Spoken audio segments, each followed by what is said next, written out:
Welcome to Kenton's videos. Enjoy the video. You begin by ensuring your workspace is ready. Install the Microsoft Design resources and sign in to sync assets. Once done, create a new project and choose the appropriate template so components and tokens are preloaded.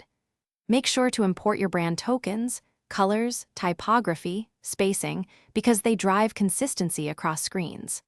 Start with a primary artboard, set an 8-point grid, and place a header component. This gives you a reliable scaffold to build fast and maintain alignment.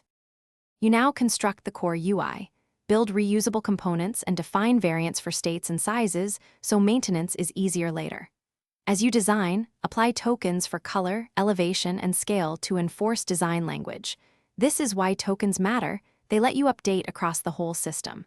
Use auto layout and responsive grids to control flow, then prototype interactions to validate behavior.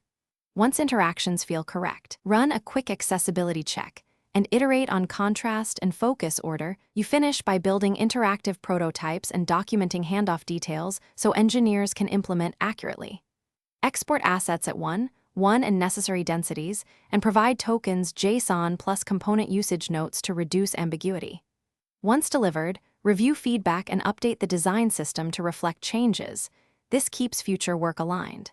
If something breaks, for example, tokens stop syncing, clear your app cache, relink the token source, or restore the last working version from history to recover quickly.